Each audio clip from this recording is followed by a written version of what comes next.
Estou muito animado com esse assunto. Vamos falar sobre um cavalheiro chamado Samuel Schwartz e sobre a descoberta dele de uma comunidade cripto-judaica em Portugal. A Era de Ouro da Espanha sob domínio muçulmano terminou com a expulsão ou conversão forçada dos judeus. E essa é a famosa Inquisição Espanhola, mas o que vamos falar hoje é sobre a menos conhecida Inquisição Portuguesa. Então, os judeus são inicialmente bem recebidos em Portugal sob a liderança portuguesa. Na época, Manuel vai se tornar o rei de Portugal.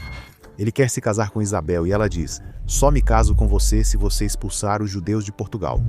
Achava que namorar hoje era difícil, mas isso parece agressivo. Por pressão dela, ele decreta em 1496 que judeus em Portugal devem se converter ou sair. Manuel, porém, não queria que partissem. Ok, então menos pessoas deixaram Portugal. E em algumas das áreas rurais, isso leva a séculos de manter muito secretamente uma religião enquanto fingem ser adeptos da outra religião. E é isso que Samuel Schwartz acaba descobrindo 400 anos depois, em 1925. Essas pessoas que estão secretamente observando rituais judaicos no século XX, elas também estão realizando rituais cristãos abertamente? Essas pessoas vão à igreja ou são como católicos não praticantes?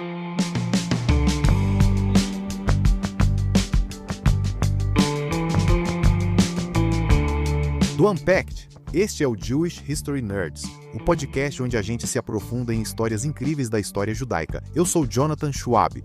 E eu sou Yael Steiner, e estou muito animada por ter a oportunidade, nesta semana, pela primeira vez na 5ª temporada, de simplesmente sentar, ouvir e aprender. Sim, estou muito animado com esse tema. Passei as últimas semanas lendo sobre isso, lendo tudo o que pude. O que não é muita coisa, e esses são sempre os meus favoritos, aqueles que são meio obscuros. Vamos falar sobre um cavalheiro chamado Samuel Schwartz. Não um Samuel Schwartz qualquer, e não aquele que você conhece. Ele não é o irmão do amigo da minha irmã. Não é o cara com quem fui para o acampamento. Não é o Sammy Schwartz. Sim, eu pensei isso tantas vezes assim. Todos nós conhecemos alguém chamado Samuel Schwartz, mas o Samuel Schwartz de quem vamos falar agora. Vamos falar sobre a descoberta dele de uma comunidade cripto-judaica em Portugal. E esse pode ser um termo com o qual você já esteja familiarizado. É um termo com o qual eu estou familiarizada. Acho que já discutimos isso antes, talvez no nosso episódio sobre o século de ouro espanhol. Mas só para esclarecer, para quem talvez nunca tenha ouvido falar disso, não tem nada a ver com criptomoeda. Certo? Isso é bem antes das criptomoedas. Quero dizer, Samuel Schwartz descobriu eles em 1925 a existência deles como comunidade, embora eles não usassem esse nome. Judeus cripto é de muito antes disso. Então sim, isso não tem nada a ver com Bitcoin, embora haja uma conexão vaga com mineração. Ok, isso é bizarro. É por causa do Samuel Schwartz, como eu continuo pensando nele. Nas minhas anotações para este episódio, o título que eu dei foi Sammy Schwartz. O Crypto Brother original, sim, então ele descobre essa comunidade cripto-judaica. E para explicar o que é isso, acho que precisamos voltar na história. E então vamos voltar ao Samuel Schwartz, a descoberta e ao que aconteceu desde então, e o que isso tem a ver com os dias atuais. Então, pelo que eu entendo, e tenho certeza de que você vai chegar nisso, é que os criptojudeus vieram da comunidade sefaradita e de uma tradição sefaradita. Samuel Schwartz parece ser uma pessoa proto-ashkenazi, então ele não é um dos de 1925. Ele não é um dos, ok. Ele não é um deles, é muito ashkenazi. Ok, ótimo. Ele é do lugar mais Ashkenaz que existe. O Lower East Side. Ah, não, bem antes, em 1925, tipo... Varsóvia. Ele é de... Acho que ele, na verdade, é de outro lugar da Polônia, não de Varsóvia, embora eu ache que ele tenha passado um tempo em Varsóvia. Então sim, exatamente, estamos pensando a mesma coisa. Bem, ele está bem. Bem, vamos chegar lá. Vamos ver a história. Estou adiantando. Estou animada para aprender com você. Então, o que eu achei que você fosse perguntar é tipo, o que são judeus cripto? E de onde eles vêm? Eles são um grupo de... O que são judeus cripto? De onde eles vêm? Então, para explicar quem eles são, precisamos falar sobre o meu casal menos favorito de todos os tempos. Conversei com minha esposa e disse, todos conhecemos casais que trazem o melhor e outros que só trazem o pior um do outro. Você sabe de quem falo, né? Em quem? Exatamente como essas duas pessoas. Eles ficaram juntos e simplesmente foram horríveis, e fizeram um ao outro pior, e tornaram a vida de tantas pessoas horrível também. Ai, meu Deus, posso chutar Ferdinando e Isabel? É Ferdinando e Isabel. Ela pensou que eu falava de alguém conhecido e perguntou: Você fala do Ferdinando e da Isabel? Ou de algo que ela disse? Por quê? Foi o segundo palpite dela, Ferdinando e Isabel. Fiquei curiosa para saber quem era o casal que ela pensou que você citou, mas podemos falar disso depois. Então, Ferdinando e Isabel, o pior casal de todos os tempos, certo? Eles se casaram muito jovens, se casaram na adolescência, tinham tipo 16 e 17 anos quando se casaram. E eles unem duas áreas reais diferentes, sabe, das famílias deles e criam uma Espanha unificada. E esse nem é o nosso assunto principal. Eu só fico tão fascinado por eles, e aí eles odeiam judeus e dizem: nós criamos uma Espanha unificada. Então precisamos fazer todo tipo de coisa, inclusive, com certeza, precisamos nos livrar dos nossos judeus. Então, em 1492, eles declaram que todos os judeus precisam se converter ao catolicismo ou deixar o país sob pena de morte. Eu não sei se isso apareceu na sua pesquisa, mas eles próprios eram muito devotos religiosamente. Sim, eles realmente acreditavam nisso. Ok, entendi. Então não era só punição, era realmente para ter um valor religioso. Sim, e eles. E também está no contexto da reconquista, certo? Tipo, trazer a Espanha de volta do controle, trazer ela de volta para o controle católico. Significa que eles também odiavam muçulmanos. Não sei, mas tipo, então, Antes disso, os muçulmanos tinham tomado o controle da Espanha. os muçulmanos tinham. Isso tudo é só introdução, então não quero me aprofundar muito, mas sim nós. A era de ouro da Espanha foi quando a Espanha estava sob controle muçulmano.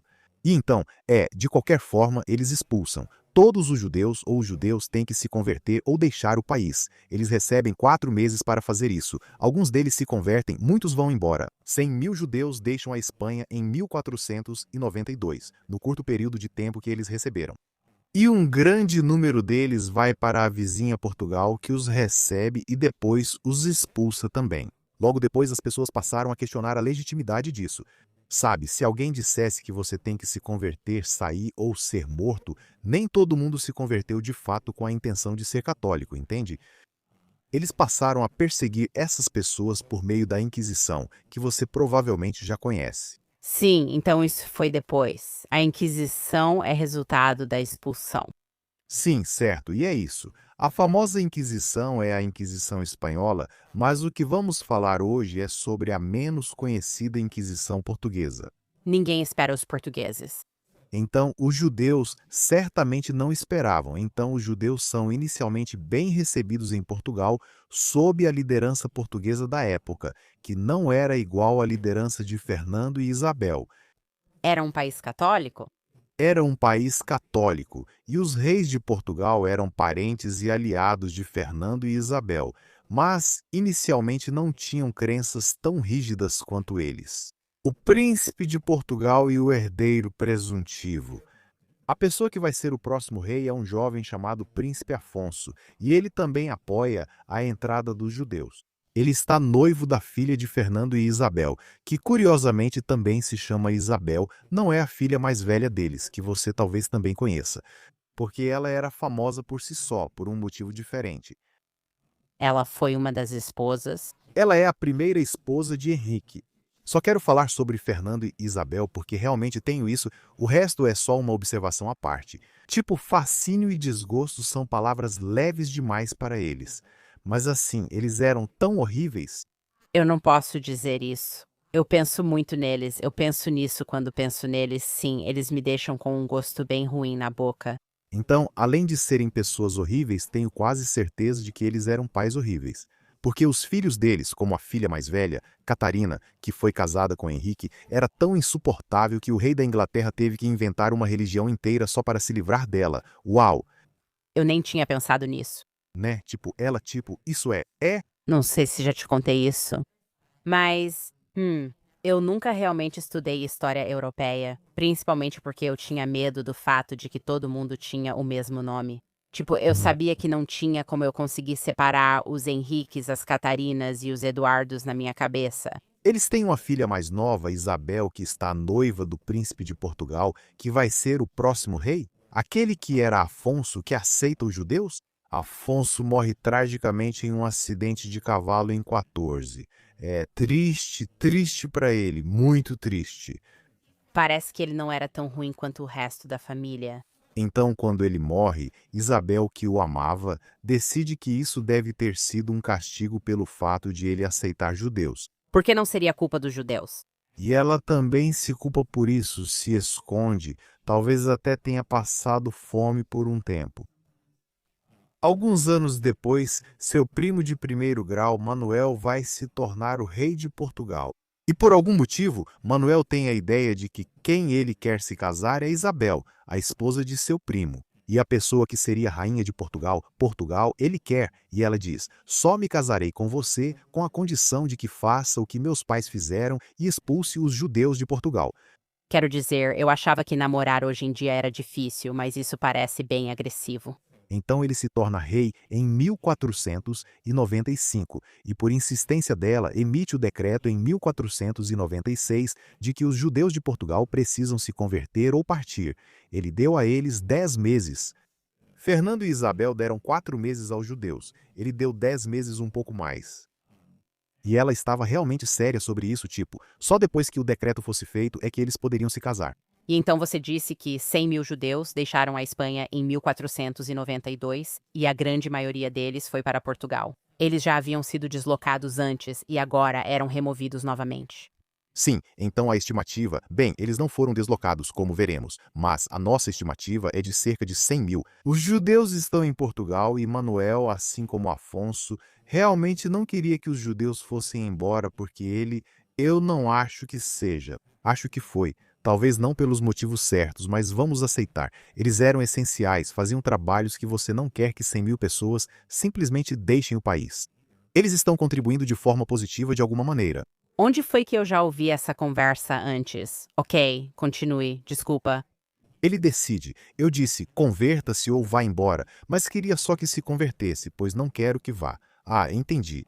Então é por isso que ele deu um pouco mais de tempo para eles e realmente disse, tipo, só se convertam, sabe? A ponto de que quando eles começaram a se aproximar do prazo final, quando os judeus chegavam nos portos para embarcar para outros lugares, ele mandava, isso não é algo bom, mas ele mandava pessoas lá nos portos que, ao invés de deixá-los embarcar, os batizavam na água e os mandavam de volta para casa.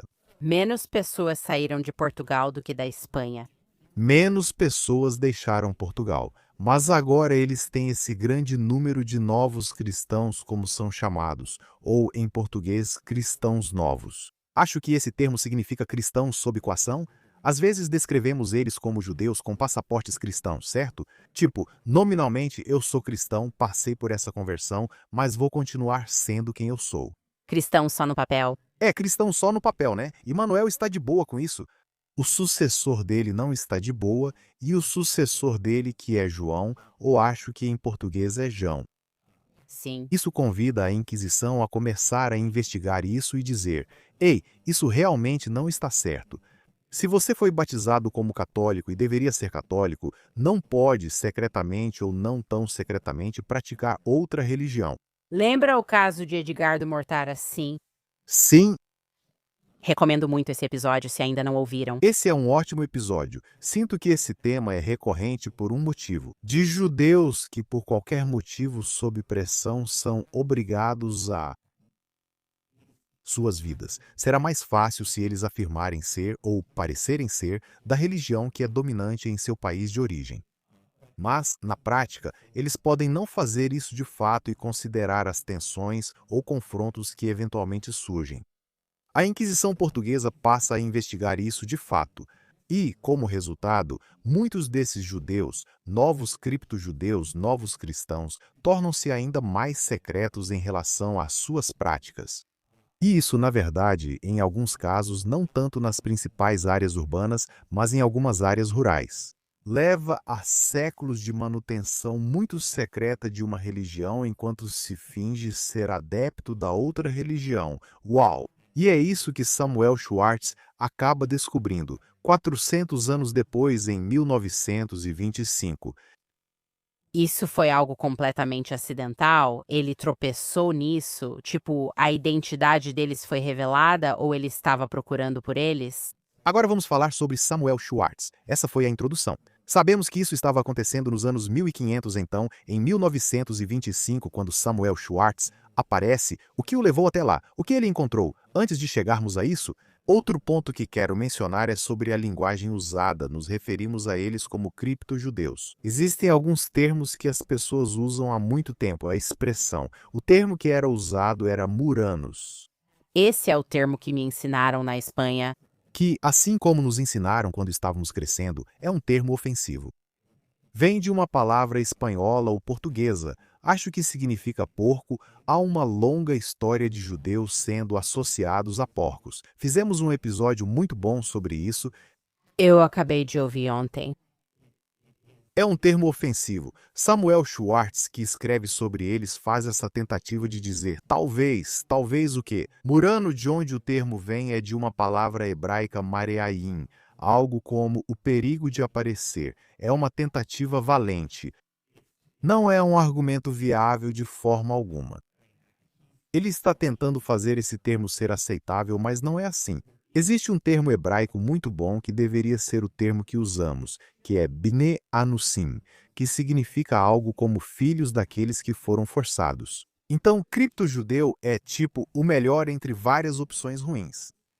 Shmuel Schwartz inventou isso ou é ideia neoliberal? Não, isso é hebraico, eu acho. Ele os chamava de marranos ou conversos, termo espanhol para convertidos. O título do livro dele é Novo. Ele se refere a eles como novos cristãos, tipo Descobrindo os Novos Cristãos. Como eu disse, cripto-judeu é o menos ruim. Acho de várias opções ruins. E como a gente estava brincando no começo, agora está ainda pior, porque cripto agora significa outra coisa. Tipo, há 15, 20 anos provavelmente era uma maneira bem interessante de se referir. A isso em círculos acadêmicos. É, E agora só faz a gente pensar em um cara de colete da Patagônia e, sabe, outras coisas. e agora faz a gente pensar em outro judeu, Sam Samuel Schwartz. Vamos falar sobre ele. Ele é um judeu polonês de uma família religiosa, como muitas pessoas daquela época. Ele não é necessariamente tão religioso quanto os pais. Ele recebe uma educação e, especificamente, o que ele foca não é história. Ele não é um historiador. É engenharia de minas. Ele é um especialista em mineração, não mineração de criptomoedas especificamente. Eu penso em estanho ou tungstênio, mas um metal precioso. E ele é enviado para Portugal para trabalhar em uma empresa que vai minerar lá. Vários anos antes disso, só para ilustrar a posição religiosa dele e da família dele. E é uma história que eu não sei se talvez alguns dos nossos ouvintes possam se identificar. Ele vai para Paris e volta, e a mãe dele pergunta: como foi a sua viagem? E tipo, Como uma boa mãe judia. mãe judia religiosa? E você rezava todos os dias? E ele diz: sim, claro, mãe, eu rezei todos os dias. E ela ficou desconfiada disso. Então ela pede para ele abrir a bolsa onde ele guarda seus tefilins, os filactérios que ele usava para as orações diárias, e ele abre a bolsa. E lá, no topo da bolsa, estava uma moeda de ouro que ela tinha colocado como um teste para ver. Tipo, ele abriu essa bolsa alguma vez e ele fica extremamente envergonhado. Mas eu não sei se isso muda a prática dele de alguma forma. Então você tem uma ideia de como ele é religiosamente. Então, alguém com quem ele trabalha lança um olhar sobre um concorrente e diz: mas você não vai confiar naquele outro cara. Você vê, ele é judeu. Samuel Schwartz está pensando: estamos no interior de Portugal, estamos nas montanhas aqui. Tipo, como assim? Esse cara é o quê? Do que você está falando? Esse cara é judeu. Ele é eu. Ele não é judeu. Eu sei como judeus são. Esse cara não é judeu. Ele começa a conversar com o cara e diz: você conhece judeus? É judeu? Eu sou judeu. Aqui está a sinagoga local. O cara fica muito cauteloso em dizer qualquer coisa para ele, mas eventualmente acaba confiando um pouco. Primeiro também não acredita. Samuel Schwartz diz: eu sou judeu. E esse outro cara diz algo como: isso eu não sei do que você está falando. Você não parece judeu. Tipo, não é assim, sabe? Eu sei como são os judeus, você não é judeu. Por fim, ele fala: Ok, se você é mesmo judeu, o que duvido muito, então venha conhecer outros da minha comunidade e prove pra gente que é judeu, entendeu? E eles dizem pra ele algo como: Ah, se você é judeu, então nos diga algumas orações judaicas. E Samuel Schwartz, sabe? Talvez ele só não colocasse o tefilin todo dia. Ele conhece as orações judaicas, mas eles dizem: Não conhecemos isso, não acreditamos que sejam orações judaicas. Você não prova nada para nós. Nem sabemos qual língua você fala. Você sabe o que é isso? Isso é Shibboleth. Ah, é mesmo. Então qual é o motivo? Eles o levam até a líder da comunidade, essa mulher, curiosamente, a sacerdotista, que é tipo a líder religiosa e também quem lidera a comunidade. Quando eles estão em oração, ela diz para ele: me diga uma oração, certo? E é como um shibboleth, tipo, qual é o altar? Qual é a oração? Se alguém perguntasse para você qual é a oração mais básica e conhecida que você pode dizer para provar que é judeu, qual seria? Certo? Sim. Parabéns aos pais. Você tem alguma fonte? Vou ler esse parágrafo, pois, mesmo sendo uma tradução do trabalho dele, ele escreve de forma muito bonita. Era uma tarde de verão deliciosa, suavemente acariciada por uma brisa suave de montanha ao fundo. A Serra da Estrela se erguia imponente em toda a sua grandeza, banhada pelos últimos raios dourados do sol poente, brilhando com um esplendor tão deslumbrante que evocava a imagem bíblica do Monte Sinai quando Moisés recebeu a lei de Deus. Naquele momento sagrado, ocorreu-me recitar a sublime oração do Shema Israel, o fundamento da fé judaica. Uma oração que certamente ecoou nos terríveis calabouços da Inquisição, sussurrada por judeus mártires enquanto entregavam suas nobres almas às chamas do alto de fé. Ao pronunciar o nome de Deus, ele o escreve, mas estou dizendo assim, percebi algo notável. As mulheres cobriram instintivamente os olhos. Ao terminar, a idosa que pediu para rezar virou-se com autoridade e declarou às pessoas ao redor: Ele é realmente um judeu, pois pronunciou o nome de Deus. Só de ler eu me arrepiei de novo e é tão interessante porque ele está dizendo tipo Shema. Israel é algo que na mente dele todo judeu conhece. Mas para essa comunidade, o sacerdotisto era como: isso é a oração mais secreta e arcana. Ele deve ser judeu se de alguma forma ele conhece isso, essa coisa, que é o conhecimento mais oculto e esotérico que existe, e sabe como pronunciar o nome de Deus em hebraico? Uau, porque para eles isso era algo que precisava ser mantido muito em segredo. Porque era uma pista óbvia, era uma entrega total.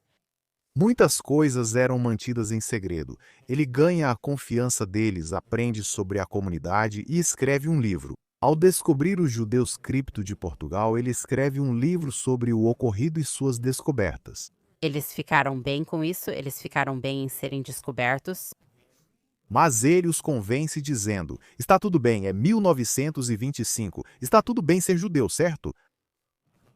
Mas ele e eles são convencidos pelo fato de que, veja, ele vive abertamente e ele é abertamente judeu. Ele não esconde isso e algumas das coisas que ele diz que faz. Eles têm dificuldade em acreditar porque para eles o judaísmo é algo que você só mantém em segredo. Como a ideia de se reunir em uma sinagoga, a ideia do sionismo que estava surgindo na época. Como tantas dessas coisas eram fascinantes e quase inacreditáveis para eles. O que é realmente incrível, e talvez você vá falar sobre isso, é que por 400 anos eles conseguiram manter isso, e conseguiram mesmo. Tenho certeza de que certos elementos disso foram diluídos, mas o preceito fundamental foi mantido, até mesmo o gesto de cobrir os olhos durante o Shema. Sim, ok. Então tudo o que você disse? Sim, exatamente essa ideia. Antes de tudo, é realmente impressionante que isso tenha sido mantido em segredo. E é aí que eu acho realmente interessante pensar sobre isso. Samuel Schwartz, tipo, os pais dele não conseguiam fazer com que ele colocasse o tefilin, certo? E enquanto isso, essa comunidade mantinha suas tradições sob uma ameaça tão séria e em segredo por centenas de anos. Apenas por tradição oral, já que não podiam manter textos, pois seriam pistas. Assim, não tinham textos em hebraico nem livros. Tudo era passado de geração em geração. E, tipo, isso é realmente incrível e impressionante. E algumas coisas realmente mudaram. Você usou a palavra diluído. Acho que evoluíram é o termo certo, pois as coisas mudam, especialmente quando isolados. Eles estão se adaptando e evoluíram, descreve melhor isso. Então as coisas evoluem. Ele os descreve em detalhes e se mostra fascinado pelas práticas em evolução. Ou quais práticas são deixadas de lado porque não podem mais ser mantidas, quais práticas são mantidas, o que muda. Então, eu quero focar em algumas dessas só porque são muito interessantes de se pensar. Certo. Vamos lá. Sim, você está certo, como o Shema cobrindo os olhos. Isso é algo que claramente foi mantido de alguma forma. Acender velas nas noites de sexta-feira é algo que eles faziam, como eles mantinham. Havia maneiras muito claras de como eles guardavam o Shabá, mas uma parte importante era acender as velas na noite de sexta-feira. Um grande tema em geral é esse. Parece que grande parte da religião foi mantida e preservada e, de certa forma, levada adiante pelas mulheres. As mulheres eram os principais modelos religiosos na ausência dos homens. Se você não tem uma sinagoga e estruturas de autoridade, então você percebe o quanto as coisas passadas pelas mães ou as coisas presentes no lar são realmente importantes. Então, as mulheres eram líderes religiosos nessa comunidade. Então, acender velas na noite de sexta-feira, mas acender velas na noite de sexta-feira só contava se você as acendesse dentro de um pote de barro como aquele. Isso não era algo que você faz para manter em segredo, virou parte do ritual. Se você acendesse velas em uma bandeja, perto da janela ou algo assim, não eram velas de Shabat. Velas de Shabat devem ser acesas em um pote de barro. O que começou presumivelmente para manter isso em segredo de alguma forma, mas acabou se tornando parte do próprio ritual. Eu ouvi uma vez, talvez, que essas comunidades, mesmo quando não tinham tanto medo de perseguição, tipo, eles só rezam no subsolo, como se todos tivessem porões, e rezam no subsolo. Sim, então ele é levado para alguns desses compartimentos secretos no porão das casas das pessoas. Porque, de novo, você não pode ter uma sinagoga, já que todas as sinagogas foram fechadas e destruídas. E você não pode. Eu não encontro uma maneira de fazer isso. Então todas as orações eram feitas principalmente nas casas e em um cômodo secreto dentro das casas. Tipo, eles e ele, e de novo ele. Em 1925, nem todas essas casas tinham centenas de anos. Então ele fica tão fascinado que alguém construiu uma casa, sabe, no século XX, com um compartimento secreto sob um armário de cozinha, havia acesso a um porão oculto onde você descia para rezar no Shabat. Então ele conheceu essa comunidade específica em algum lugar do interior de Portugal. Em um lugar chamado Belmont ou Belmonte. Mas na pesquisa dele, quando escreveu esse livro, ele procurou outras comunidades como essa? Ou o livro dele é só sobre... O livro dele é principalmente sobre essa comunidade? Existem algumas outras que talvez sejam diferentes porque as comunidades não são conectadas. Evolução é um bom termo porque é assim que pensamos sobre como ela acontece. Como uma espécie ficando isolada em uma ilha e aí se adaptando a isso sem se misturar com outros animais ou outros seres vivos, e mudando ao longo do tempo. Então, sim, ele está realmente focando nessa comunidade em particular, mas existem outras espalhadas por Portugal, algumas um pouco diferentes. Quão grande é essa comunidade? Eu não sei, não é enorme, mas também não são apenas algumas pessoas. Eu não sei. São várias famílias.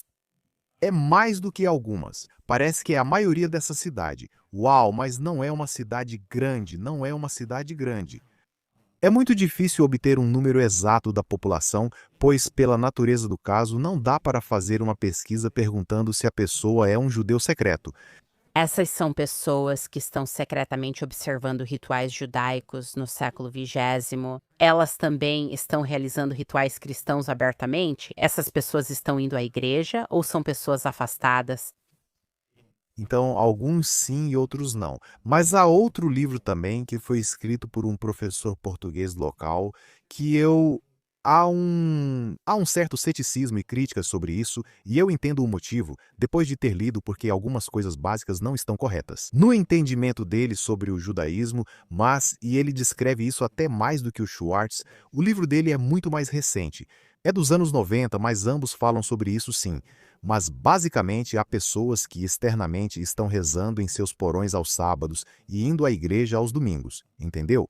Ou quando se casam com alguém da mesma comunidade, pois são essas pessoas que os pais arranjam ou pressionam para o casamento. E eles vão se casar em um ritual judaico sob a supervisão de um líder religioso, vão se casar de acordo com o judaísmo e depois vão se casar em uma igreja. Tão interessante. Sim, uau, é isso. E então, como você sabe, Portugal rapidamente se torna mais secular no século XX. Muitos dos hábitos cristãos vão desaparecendo, mas sim ainda existem. Para alguns, realmente é praticar ambos. Mas quando os hábitos cristãos desaparecem, os hábitos judaicos também desaparecem, ou o comportamento judaico é muito mais enraizado, porque era algo que precisava ser mantido em segredo? Então pulando um pouco para frente, meio que para o final.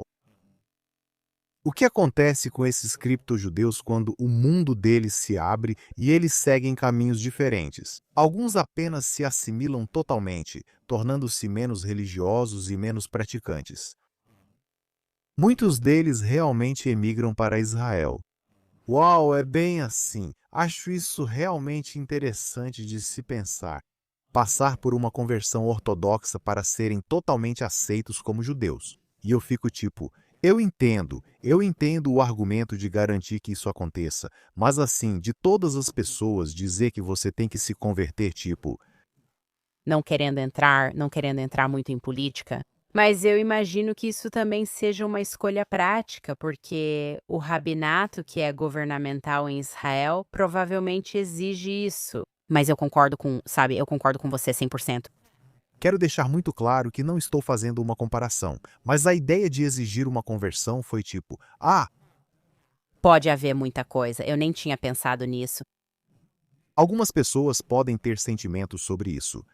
Pode ser algum trauma histórico que você está trazendo.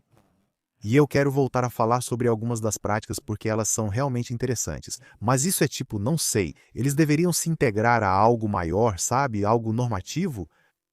Estou fazendo aspas com as mãos, sabe? Tipo práticas judaicas normativas? Ou devemos considerar isso um ramo próprio do judaísmo? Tipo, como assim? Uma das grandes questões é quando algo vira tradição autêntica, certo? Se eles têm feito isso há centenas de anos, O que os torna diferentes de qualquer outro povo judeu distante? e nós deveríamos, acima de tudo, ficar incrivelmente impressionados com a dedicação. Então, tipo, quem somos nós para dizer que não somos nós, que não somos os certos? Mas quem é alguém para dizer, ei, você deveria parar de fazer essa prática? Precisamos comentar sobre algumas dessas práticas, pois algumas podem parecer bem distantes para você. Tô curiosa. Ok, me conta tudo. Tem muitas coisas que são simplesmente muito difíceis de fazer. Você não pode construir um açucar do lado de fora, claro, né? Mas tem muitas coisas que, você sabe, podem ser observadas, proibições que podem ser seguidas, porque é muito mais fácil secretamente deixar de fazer algo, certo?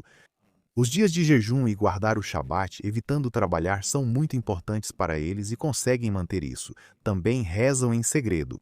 Evitar certos tipos de alimentos, então eles mantêm os dias de jejum, mas em certo momento a Inquisição passa a procurar por isso, certo? Então, tipo, e a Inquisição, eu acho, tinha conhecimento suficiente sobre o calendário hebraico para saber quando é Yom Kippur, e eles sabiam observar, tipo, essas pessoas parecem não estar comendo, é isso.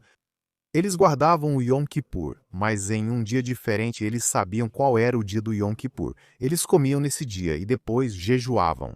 Acho que no dia seguinte ou 2 dias depois, ou algo assim, e pelo visto ninguém nunca percebeu isso. É tão inteligente? É inteligente, mas também eu fico tipo, mas isso é tipo, então você estava comendo no Yom Kippur, tipo, isso é justificável. Mas, tipo, em certo ponto, tipo, você está jejuando, sim, esse é um jejum que você deveria observar, você está observando em um dia diferente. Tão interessante. Conscientemente, até certo ponto.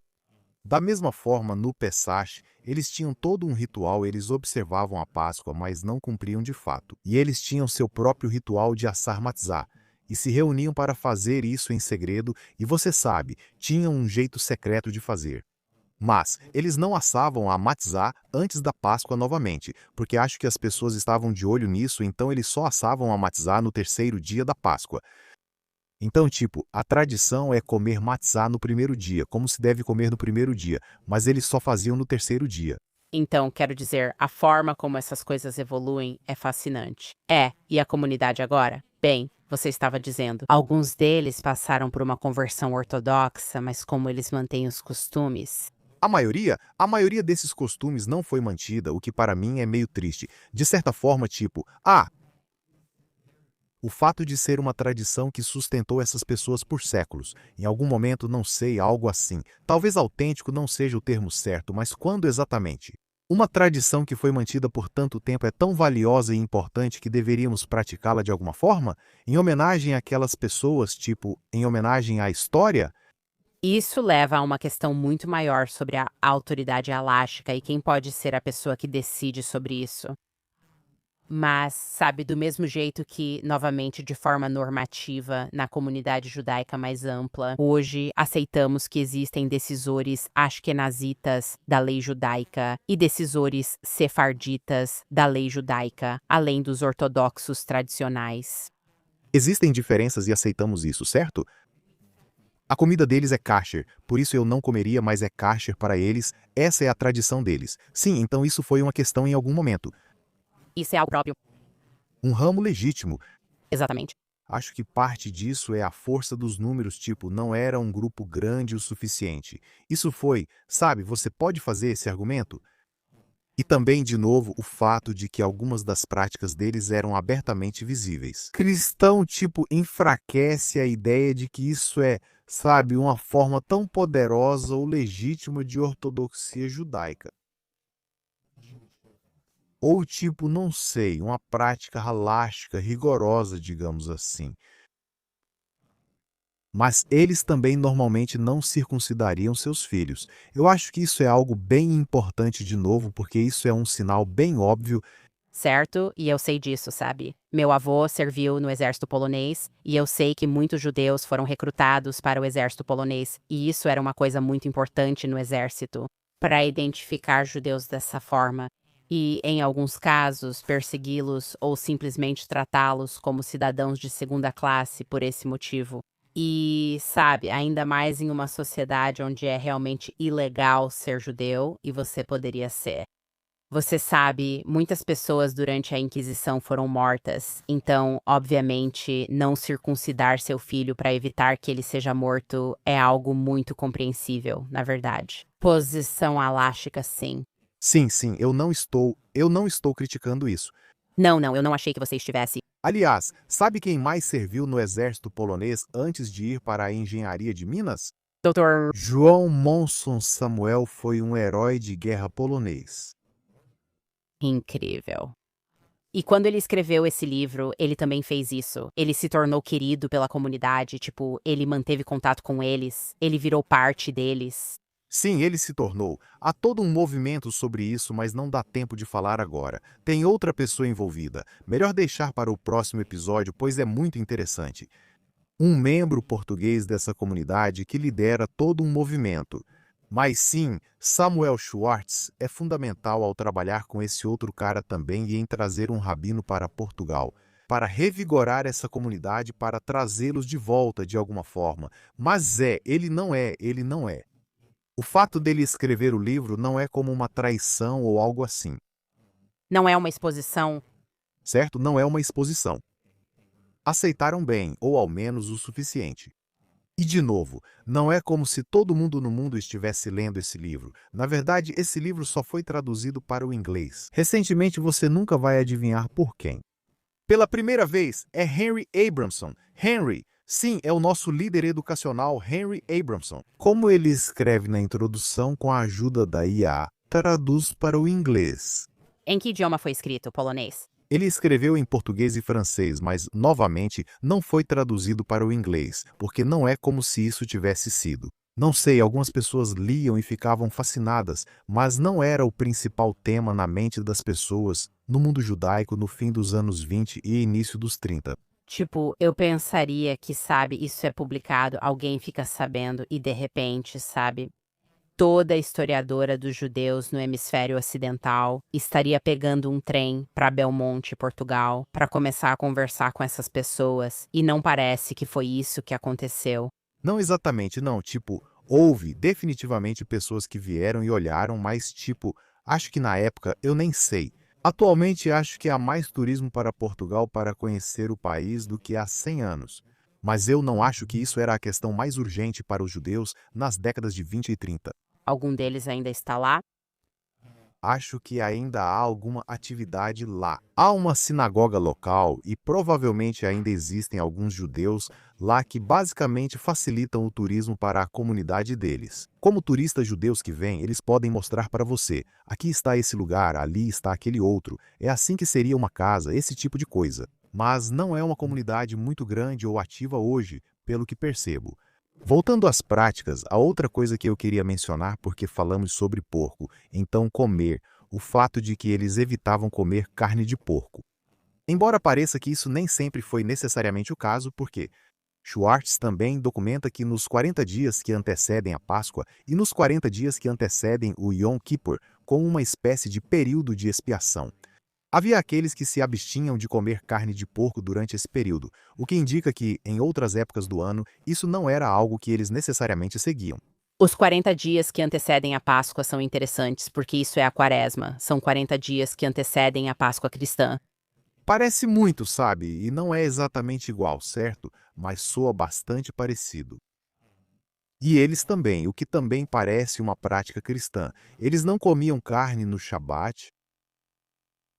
Tipo, eles comiam carne durante a semana, mas não no Shabat, o que é meio que o oposto. A especulação de Schwartz é que havia isso. Sem carne kosher disponível no Shabat, no dia sagrado, era preciso se abster de comer.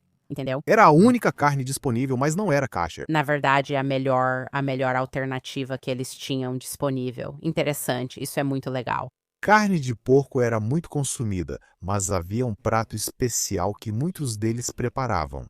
Eu não entendo exatamente o que é, mas é algum tipo de linguiça que parece carne de porco. Eles tinham uma receita especial para fazer essa comida que parecia carne de porco, mas não era feita de porco. Tipo, hoje em dia temos tantas versões disso, sabe? Tipo linguiça, linguiça falsa.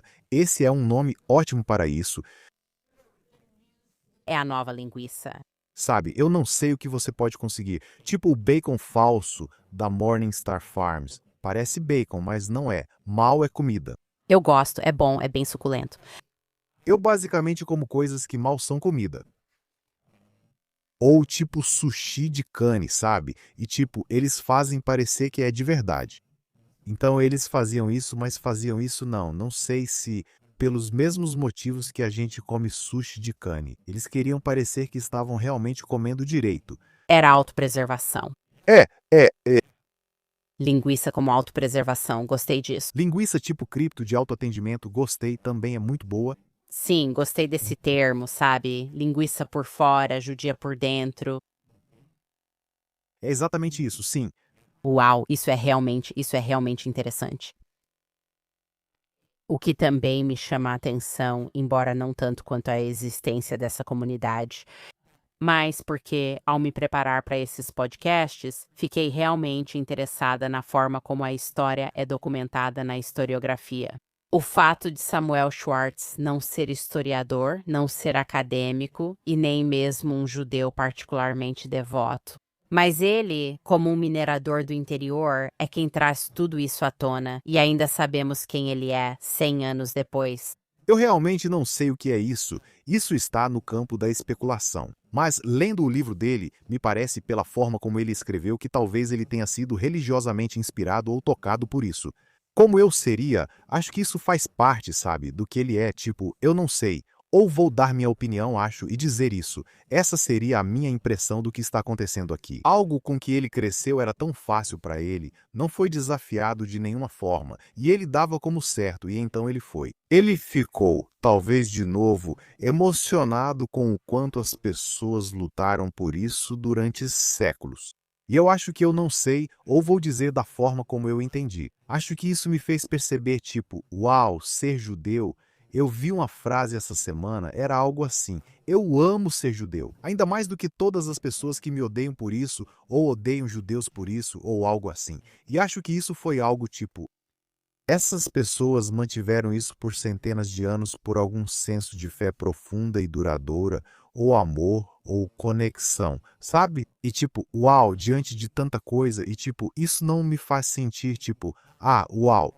Não devemos definir o judaísmo apenas por nossos inimigos ou por nós mesmos, mas sim nos emocionar com esse amor e devoção. Eu entendo totalmente isso. Certamente é algo que eu sinto quando vejo outras pessoas em lugares distantes se sacrificando para manter um certo estilo de vida ou certas práticas do judaísmo, que eu, como indivíduo em Nova York, posso cumprir super facilmente e ainda assim não necessariamente gosto de pessoas que, sabe, eu, apesar talvez das minhas melhores intenções ou talvez nem tão boas assim. Eu não vou à sinagoga todo Shabat porque gosto de dormir até mais tarde. Agora você pode pensar, agora estou em homenagem aos séculos de judeus cripto que rezaram em suas casas. Eu Sim, tipo o que os judeus de Belmonte fariam.